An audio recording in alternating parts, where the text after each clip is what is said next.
Hi guys, how is everybody? What's going on? I thought I'd reach out and send my love to all the fans out there and open up a little Q&A. See if you guys are curious about anything. I can answer your questions. And hi. Ow.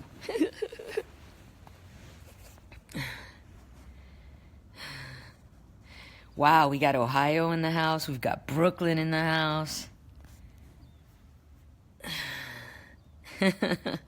You got Jersey City in the house.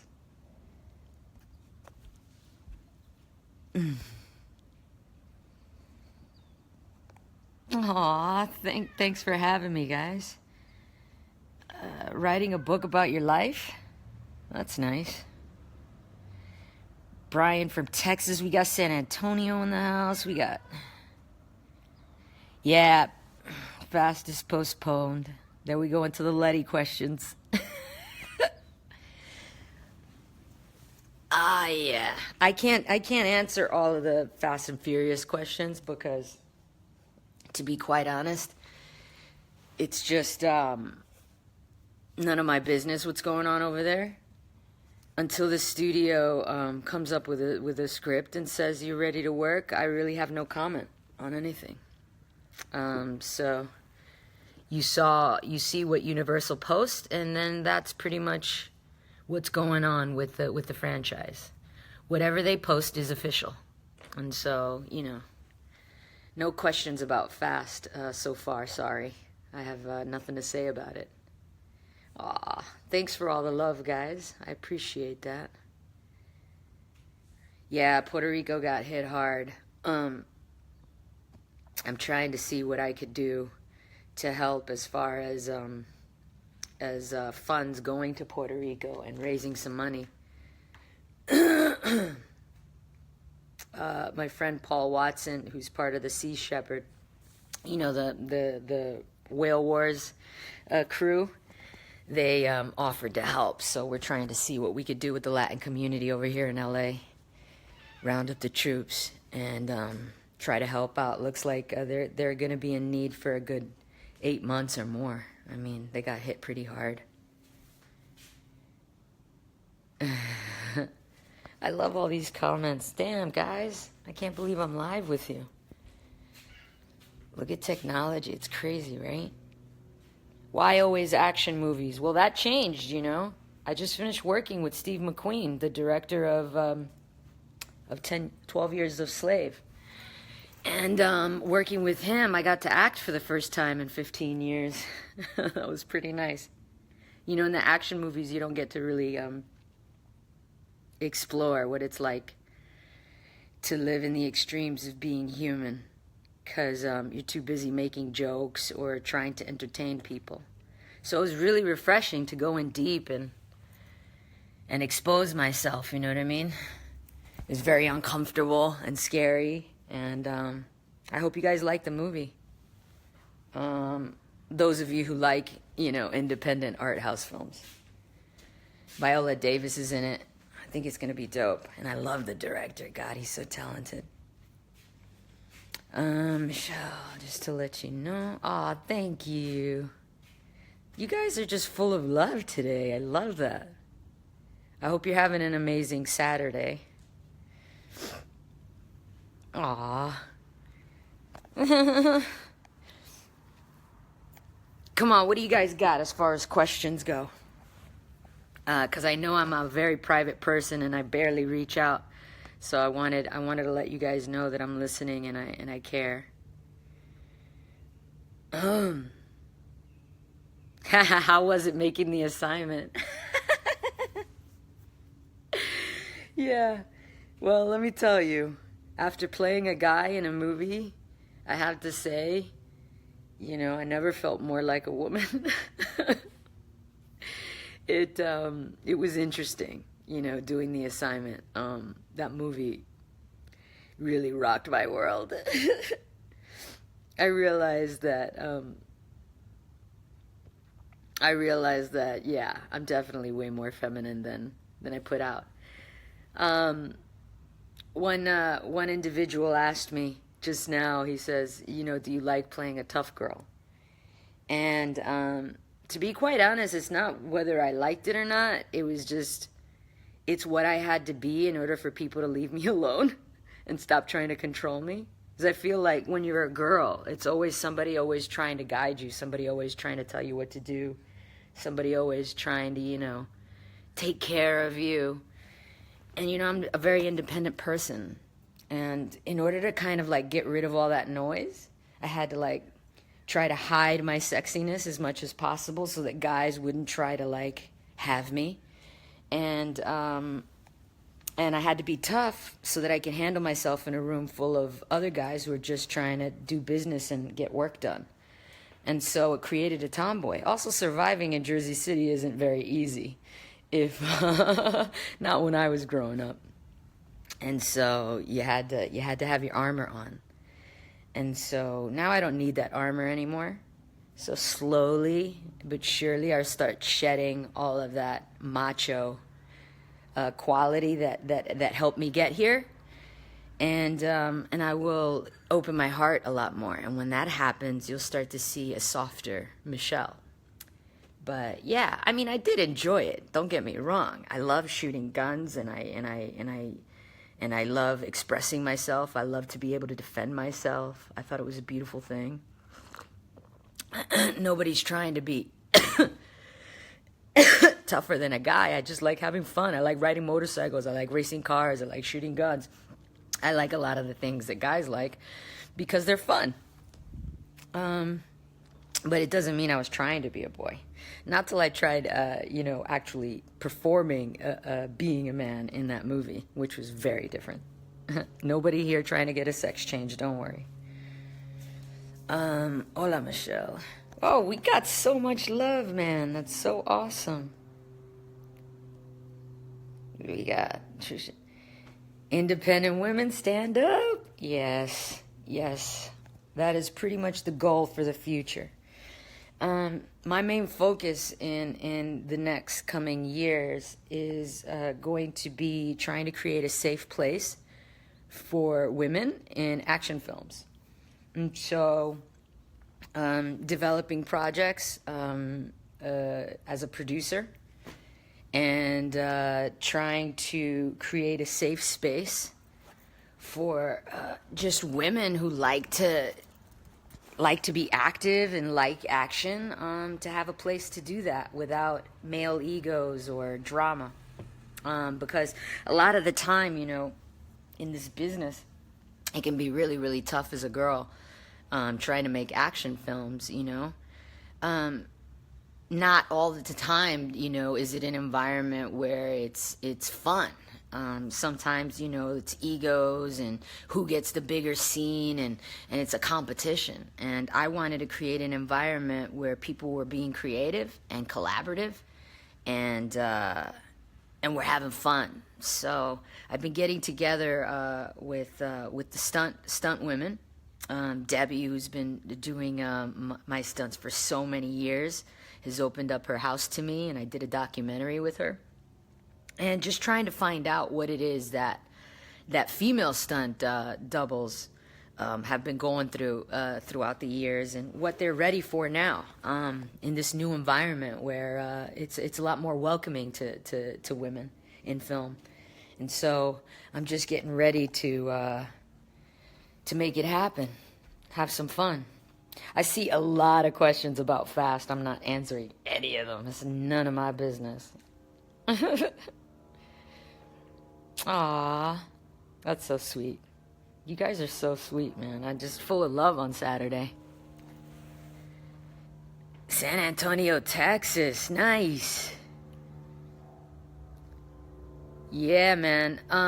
I heard a student in there talking about changing the game. You know what? We need a lot more people who are multicultural in the game, making movies.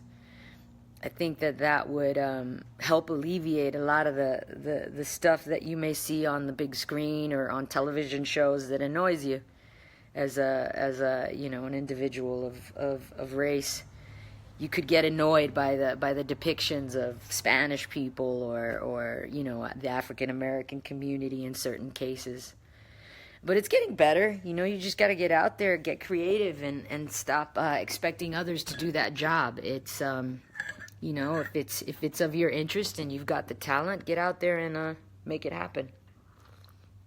Because nobody else is going to do it for you. You got to stop relying on the industry to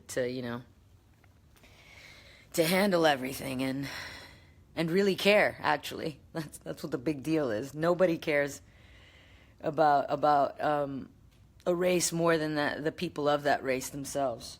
They will represent it the best way possible because they live it, right? So I think that the responsibility is on the individuals, not the industry. Yeah, man. Oh, look at all those hearts, man. I'm so happy. Yeah, you know what? It's exciting and scary, to have to go out there. It's like starting a whole new career. Because I've been an actress for so long, making action movies, and it's been like 15, almost 16 years. And so when you get out there and you put yourself out there as a writer and you put yourself out there as a producer, it's like starting from the beginning. It's like working in the mailroom in a way, because you have to prove yourself, and so. Wish me luck with that, I hope it works out. You just never know. I mean, maybe the movies I make suck. But you won't ever know until you try, right? Wow, we got some Africa and Kenya in the house, man. I plan on going to Gabon in November. I love me some Africa, man. I really hope that my kids will get to see wild elephants on safari. They're being killed at a rate that's just ridiculous, man. China just loves their ivory, man. It's so horrible. Even though they banned it, it's still being traded on the black market. Aw, we get some love for women in film from Texas. We got Frankie Ruiz in the house. I'm giving shout-outs now. We got Stacy Harmon. Aw, thank you. That's love from the UK. Gerardo. Lenduimi Le Brésil. Is that France? Yo, man, I love all the love that I'm getting from around the world, man. That's so beautiful. We got Gabriela Trujillo. Phoenix, Arizona. Get some. Christina, yo. Sandoval. Thanks, guys. What are your thoughts on the current state? What? Can I scroll down? What are your thoughts on the current climate in Hollywood? And do you think that politics should stay out of Hollywood? Jason Pettinato. I think that because Hollywood happens to reflect life, right? It's like art reflecting life, right? You can't really avoid the politics because, politics are a part of life. The reason I think that politics annoys people is because a lot of it has to do with multiculturalism, Hollywood feature films penetrating 80% of the market around the world and not having enough multicultural iconography in leadership positions like writers, producers, directors, and actors that are performing lead characters in the storyline. It's the narrative that creates problems with Hollywood. See, when you're able to penetrate different countries with your American English-speaking films, yes, that means you're talented. It means you're good. It means that you and your message can penetrate the culture of many different tribes around the world. That comes with a responsibility. You have many countries that are, not working properly, if you will, and don't have their own film industry and don't have anybody dreaming for them. People, take, I think, Hollywood for granted a lot of the time, but if you look at the power of propaganda, and the history of film, of images, in the history of the world, you'll start to realize the influence and the power that it has had in the past and still does today in many cultures to influence the thoughts and belief systems of the masses.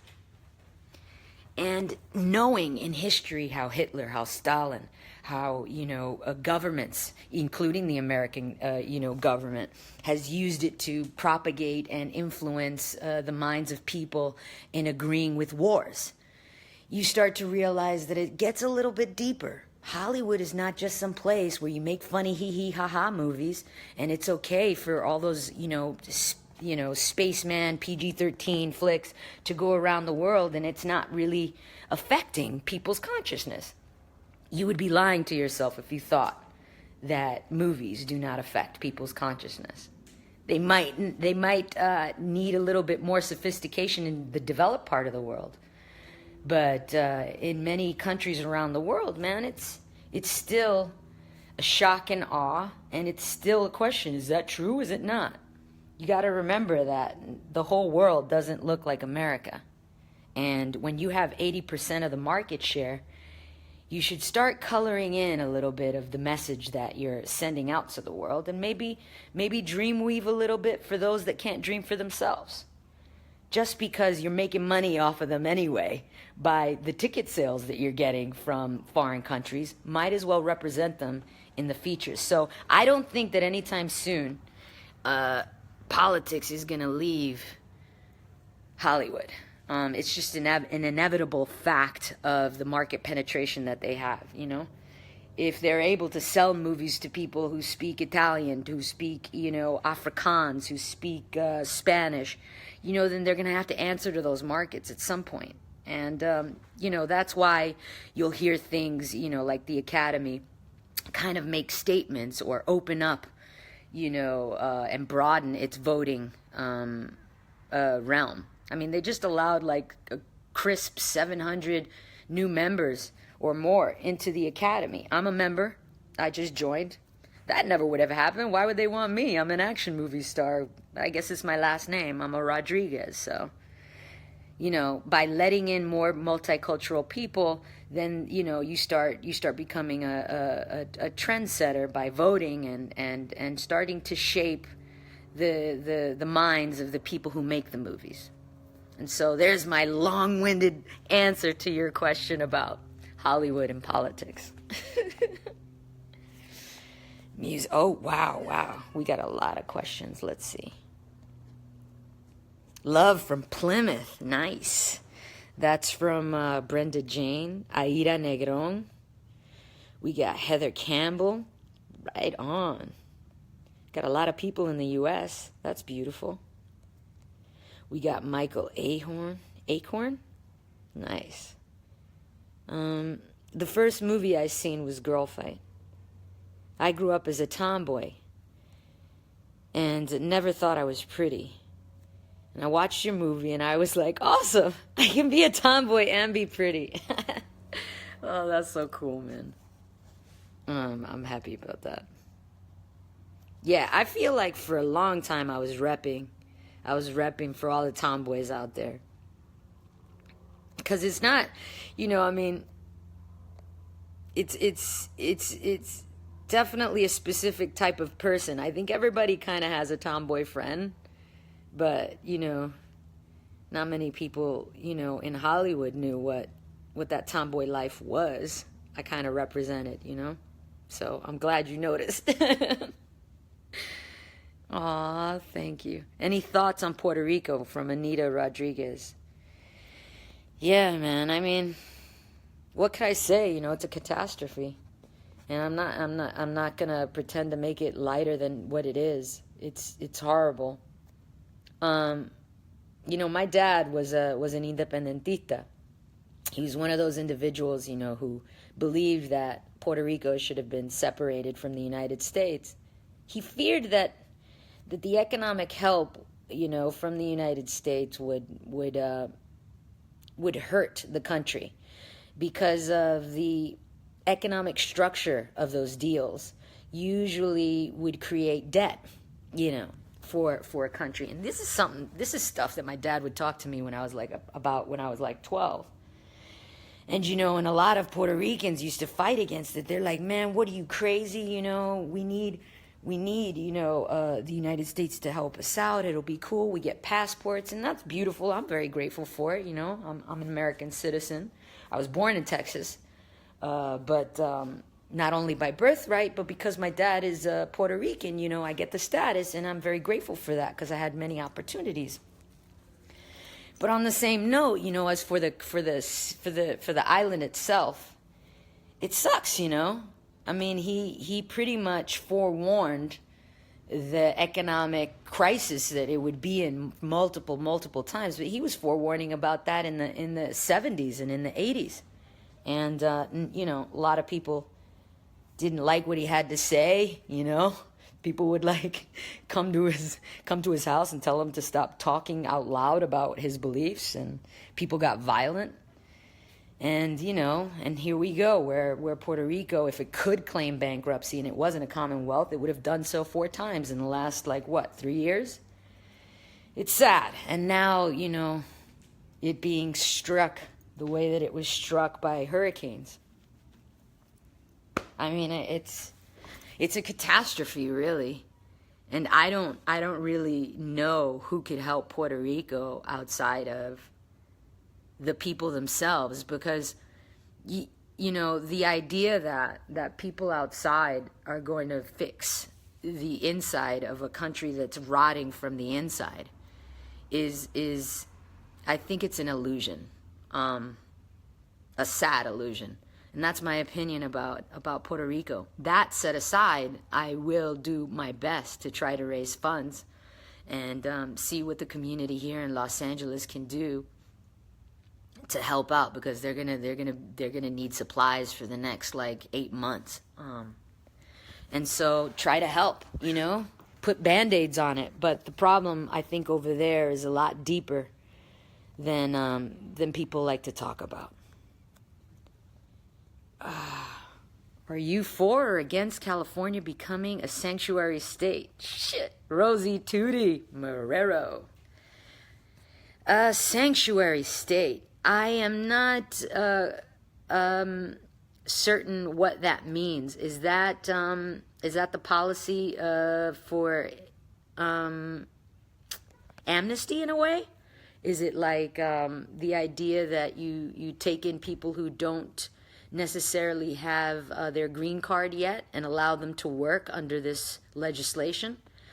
I think anything that allows a person to work and get taxed is beneficial both for the state and beneficial for the citizens, because it's the people who you can't count and you can't hold responsible, who you can't point out in a crowd because you don't have their information, you don't know where they were born, and you don't know anything about them, that are dangerous.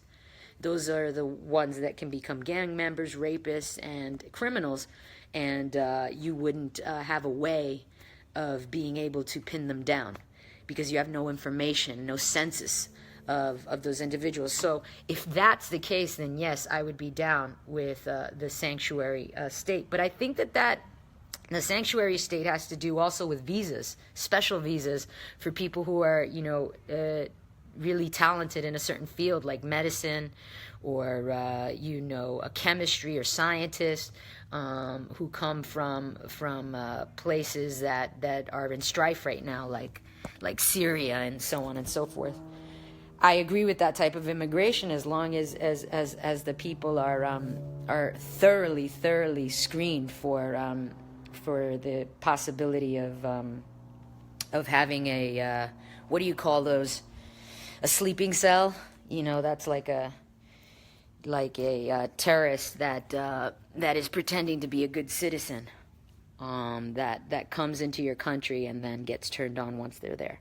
But if they're properly screened, I think that, this country was built on immigration, and it's the structure of law in this country that builds an environment where people can feel safe to pursue their dreams. So I believe in both. I believe in the structure of law, but I also believe in having an open heart and an open mind, because what you see isn't always what you get when it comes to race and culture and religion. So keep your mind open and your laws tight, and I think we'll be good. What are we?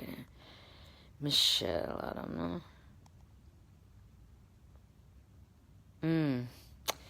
I don't like to take questions about Paul because that is forever an open wound with me. But thank you, Andrew, for asking. Nareeb, loved your role in Battlefield Los Angeles. Toughest Air Force chick ever. Right on, got some. Some people avoid religion and politics because no one can just respect each other's opinion. Yeah, Missy, you're right about that. Debbie Diaz, how about Puerto Rico and the emergency of the island? I know, Mama. I'm trying to work out to see what my Puerto Rican constituents here in Los Angeles and Paul Watson, who's offered some help, can do. I can help on the raising funds side, and they can help with actually getting assistance out to Puerto Rico. So we're working on that this week. We get some love. Where is this from? Is this from Russia? Hellas Thessaloniki, the land of gods. What is that? That's so cool. All right, Warren Takuda. The industry is whitewashed. Well, yeah, I mean, it is. But you know what? White people created the industry. Why do you hate on them? Because they dominate it. It's their industry. They built it from the ground up. It was Jewish and a Caucasian industry that Hollywood is built off of. You can't hate on that. It's theirs. They taught the entire world what to do when it came to propaganda, when it came to, media, when it came to storytelling. I mean, they invented a massive monster that now dreams for the planet. You can't hate on them for that. Now, all you can do is learn the mechanism of it, learn the ins and outs of its success, and become a part of it. It's whitewashed because, people just take no for an answer. Try, fighting for what you believe in and finding people who agree with you and who get excited and who really, really want to make art and who have something interesting to say that maybe the whole world would be interested in listening to. Because getting angry about stuff, it doesn't do anything. Trust me. Trust me. It took me years to get over my anger issues. It's unfair. It's rigged. It's so people who think like that never get anywhere. Trust me. So just change the mindset into something positive. Start celebrating instead of crying about stuff, and then magic starts to happen. I'll do the best I can before I die to represent appropriately, and just try to represent those that have been left in the shadows, my perspective, and that's all I can do, you know what I mean? But I ain't gonna hate on it. They created it. Aw, thank you. All about the money, unfortunately. Yes, Jake Chansley, you are correct. It is all about the money, unfortunately. One thing that I started to notice when the algorithmic systems came out and they started using it in boardrooms when starting to decide what they were going to do, a studio was going to do with a big budget picture. And I would hear from my producer friends what this process was like. How the kid who just fresh out of frequency trading and in the markets would come to the studios, and he'd start advising not only to the advertising board, but before a movie gets made, the advertising board would look at these algorithms of what the trends are of all the movies that are doing well, and they'd start talking about how to make the movie, like how to cast it would get decided over trends. Literally, how many likes a person has on Instagram or Facebook will actually help decide what actor is going to be in what movie these days. And so, the director has has very little power these days in movies that are $150 million or over, because people want to minimize their risk. So they rely on computers for that. And the computers, all they do is give them an idea of the patterns of the past. And so today in Hollywood, the studios are so scared to take chances that they try to minimize their risk by using all of these different algorithms like Epigogics and a few others. Epigogics actually reads your script and compares it to 50 other scripts that have been blockbusters and were successful. And that computer actually reads the script and tells you if your movie is going to be successful or not. And they won't make the movie. They'll be scared to make the movie if it fails that test. Isn't that weird? But, sometimes that specific program actually works really well and has a great turnaround. But it doesn't leave a lot of room for creativity, because you're looking at the past to come up with the future. And when you look at the past to come up with the future, you get a lot of repetitive you know what I mean? So, yeah, that's Hollywood for you. I understand everything. Just wanted to let you know I grew up watching you in Resident Evil. Thank you, Vicky. Oh, wow, we got Pavaskar, Chaitez. Wow, where are you from, love? Hey, Michelle. Sweet. What questions do we have? Have you thought about directing a movie about your life? I don't think my life is that interesting. Some people would beg to differ, but I'm a very private person. I think if anything was unprivate, it was against my will, and not because I wanted that to happen, but just because it's a product of making movies and being recognized wherever you go. But I like to have my own life to myself, so I hang out in my house a lot. And I'd like to travel a lot to try to avoid crowds. But I always get caught out there. Maybe a movie about my life, I don't think that'd be something I would direct. I'd be more interested in directing action movies that have a lot of that are all female. I'd be interested in working with young women and letting them feel comfortable on a set where they don't have to fight or do anything other than make art and have fun. And so that's what my vision is as a director. Action movies is my thing, just because it's what I know, and that's what I'd like to provide as an artist, as a director. As an actress, I'm starting to explore what real acting is, and what a thespian really does. And I like it, I gotta say. So I might be doing a lot more of those kinds of movies that that aren't as popular, but are a lot more interesting, because they explore the what it is to be human, and I think that as I try to discover who I am, you'll start seeing a lot more of that kind of work. So yeah, so that's where my head's at. What do we got? Hey, beautiful world, as far as thank you, man. I'm getting a lot of female empowerment love, so I'm thankful for that. OMG, loved Resident Evil. What kind of questions do we got? Hey, pretty muchacha, my 11-year-old daughter loves your movies. Oh, thank you. She makes the faces you do in movies. Oh, please. I'm so tired of being mean in movies. That's all she ever does. Letty is... I'm like, dude, seriously? If you have to frown anymore, man, I'm gonna, like, flip out. But, yeah, that's so funny. She likes it, though. Her birthday's in 2 weeks. What's your daughter's name? Morris Herrera. I wish I could have ran into you in Hollywood.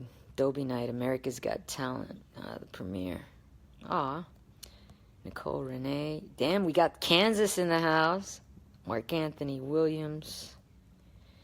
People wanting to be actors than directors in the industry.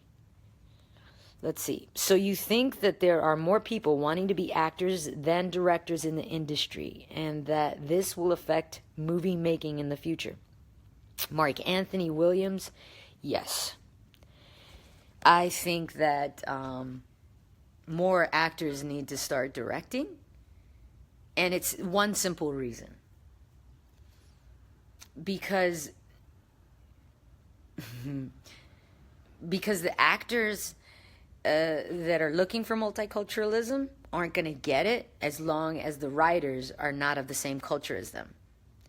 And it's simply because you're more passionate about where you came from than where somebody else came from. Simple as that. It's just natural, innate thing. You know, guys like to write about guys. Girls, you know, would be more interested in feminine subjects most of the time. I'm just talking about typical statistical patterns that people show in the industry. And usually a male white guy is going to be more passionate about the male white characters that he writes, you know, if he's the writer on the project. And the same thing with directors, and the same thing with people who are actually creating the narrative. And so until actors decide to become part of the narrative making, which is either become writers or become directors, nothing's really going to change. So, you know, stop the whining and get to work. NYC. What do you think about the independent side of the music industry? And moreover, do you listen to strange music? Tech N9E. Michael Riley Prosper. You know, I'm not into the noise. And what I mean by that, what sounds like noise to me is anything that doesn't have harmony. So I'm not a big Frank Zappa fan. But yeah, I mean, I love music. Music to me is such a powerful, powerful thing. I think that, as far as weird music goes, no, you know, if you say weird, then automatically I'm thinking not harmonious. So yeah, I don't listen to a lot of that techno stuff. I do like EDM, but not necessarily EDM, more like deep underground house. And weird music. I mean, I love soundtracks. So like I can download some really cool soundtracks to movies. And I like instrumental stuff. And I like to mix that up with old school jazz. So I love what Verve Remix has done, because they revive all the old school stuff with the new electronic sound, which I think is really sexy. But yeah, as far as strange music, not really. And indie music, I like what folk is doing lately, because I think it's really cool. I like Sir John. I think he's great. The National. There's a lot of bands that are doing some really cool stuff in the independent folk world, which is dope. I'm into it. Come on, give me some questions. Can't wait to see you kick ass in another movie. So what's your next movie? And when does it come out? What is it called? It's called Widows, and I think it comes out 2019, which is in a year from now. And so, what do we got? Give me some questions, people.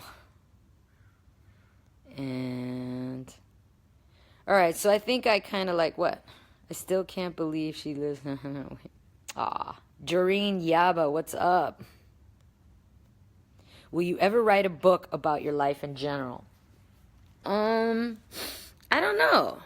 I mean, if you think people are interested in it, I mean, yeah, I would do it. But I just, I feel like it's such exposure, you know what I mean? You got to understand, it's really, really strange when you walk outside and then people you don't necessarily know walk up to you like they know you. And it's a part of me is always like, because I love being a part of the world and I travel and I love the anonymity. And you guys don't know how special it is to be able to walk down the street and look around and people watch or just sit in the park and like hang out. I used to do that in Washington Square Park all the time, and I get really inspired to write stuff just sitting there and eavesdropping or watching people walk by. And it was a beautiful thing, and I can't do that anymore because I do what I do for a living, and then when people walk by me, all of a sudden I have like a radar or something, and I get stared at or monitored in a way while in the street. And I feel like writing a book about my life would just add to that.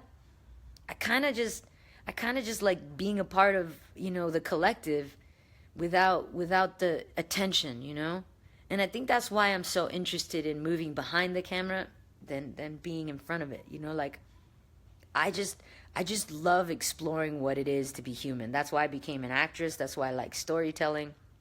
But I'm not into the whole like, oh look, like people all over the world know me. Like I'm not into like that. Doesn't turn me on. What turns me on is the ability to like tell stories on the big screen.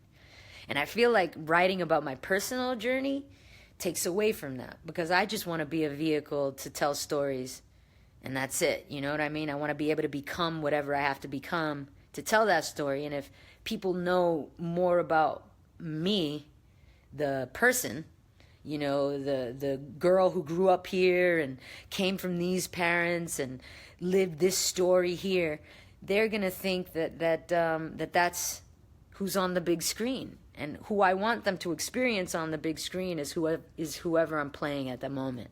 And so, as far as writing a book about my life, my answer to that is maybe when I retire. Do you feel a responsibility to choose the right role and the right film since you want to represent a strong, independent woman? And how do you choose those roles? I did for a very long time, Lizzie Hoyle. For a long time, I felt pressure. Because there weren't a lot of Latin women, I thought, that were doing something different for the woman. So I felt more of a pressure of a woman than a Latin woman. It was just added on to because I happened to have a last name Rodriguez, and I have a Latin background. So I felt the pressure of, I can't be a slut. You know what I mean? Because there's too many, Latin girls, slutting it around out there in the Hollywood scene, playing the Cleopatra power, which is use your power of allure to get everything you want in life. And I think that archetype has been used so much. It's so played out in all aspects of women in storytelling in Hollywood. So I was like, let's try to scratch that wherever we can. Another prerequisite to do a movie was, all right, if she is independent and she is free, then usually she gets killed off. So that's always been a big, argument with storytellers, directors, and throughout the years. conversations have had to be had, because it's almost like a male writer doesn't know what to do if a girl's like independent, doesn't have a boyfriend, has her own thing, does her own thing in the story. It's like they don't know what to do with her at the end of the story, so they usually just kill her off, because they're used to telling a story with a guy or girl, and then it's just the typical archetypes. I guess their imagination ran dry. And that's why we need more females out there writing scripts. But those are the two things I think, for the most part, that I usually like pay attention to when reading a script. I also pay attention to the dialogue. If it's too much dialogue for me to fix, I usually just say no. I say no a lot. Eventually, my managers and my agents got an idea of what that meant.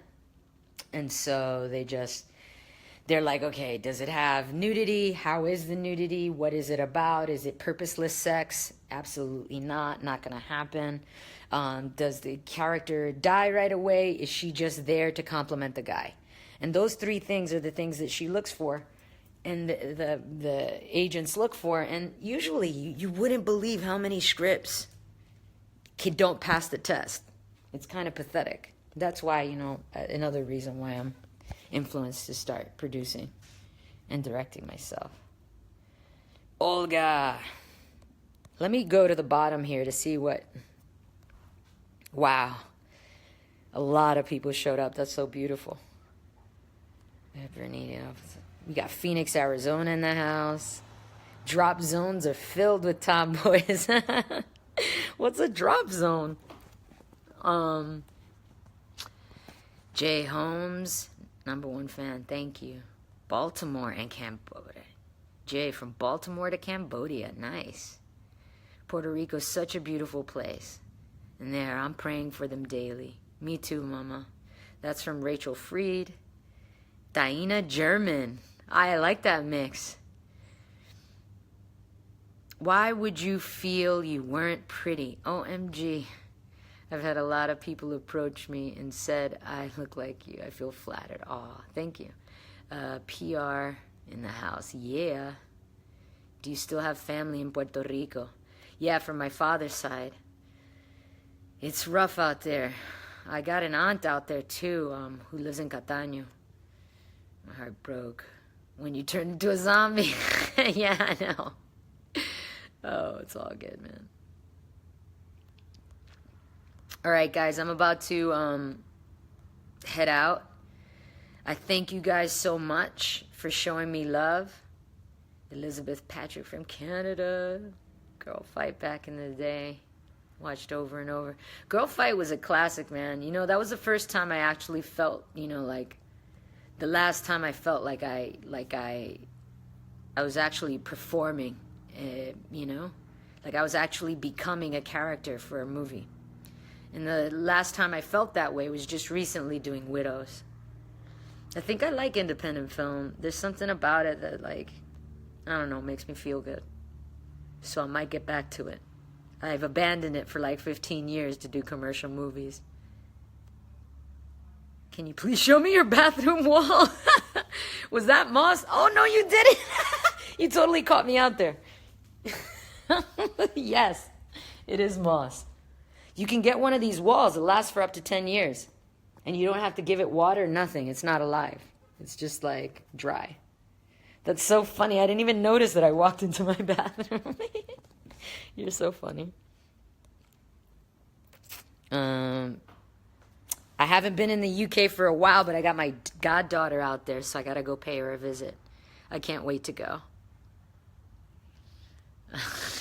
Jason Savage, he's like, look me up when you're in the UK.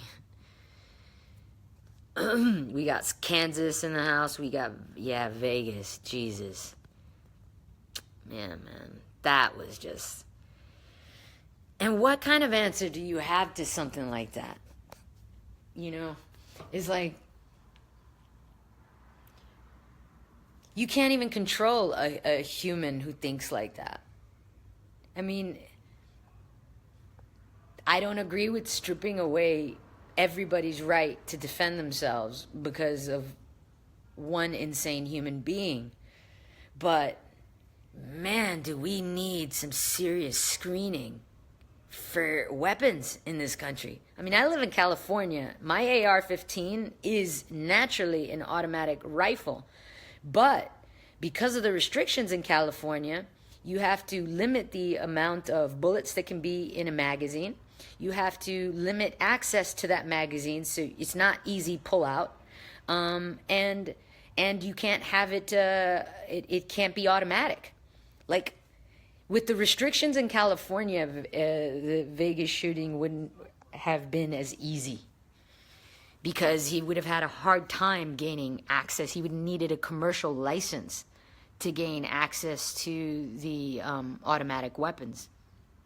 And it just would have been so hard for him to do that he probably would have, the amount of people he would have killed with California gun laws would have been a lot less than what that was just insane, man. I mean, come on, guys. I don't even know. You can't even point fingers in a situation like that. It's like, there's no way that I would feel comfortable with anybody taking away my ability to have weapons. But also, I feel like it's insane not to restrict and come up with proper gun screening laws. It's just absurd. It should be like flying a plane. If you have to go through all this stuff to fly a plane, why can't you go through all this stuff to shoot a gun? What's the big deal? You know, responsible individuals who really like shooting will go through the trouble. You know what I mean? It's only the, like, you know, crazies that I think wouldn't bother, you know, but your decent citizens will. And so, like, come up with some good gun laws, man. It's just like so wild. I don't think there's any solution to crazies, though, at the end of the day. You know what, honestly, guys, on some real nitty gritty, I think honestly you should not let your heart darken from all the chaos you see in the news and all of that. You have to keep your heart open to love. And I truthfully believe this in communities around the world. You know, when you do that, when you maintain like that energy of love, you know, there's more of us than there are of these people. So just because it's what takes up 80% of the news doesn't mean that it's what 80% of the world looks like. So just try to remember that on your everyday when you're seeing all this chaos. I have to remind myself constantly, because I'm one of those people who flips out, you know, and wonders, because I plan on having kids in a couple of years. And as I think about that, I'm like, you know, it makes me think about the world that I'm bringing them into. And so just a little reminder to open your heart and keep the love out there. So I'm going to take off. I love you guys. And thank you so much for tuning in. And I hope I get better at this throughout the years. All right, lots of love, guys. Bye.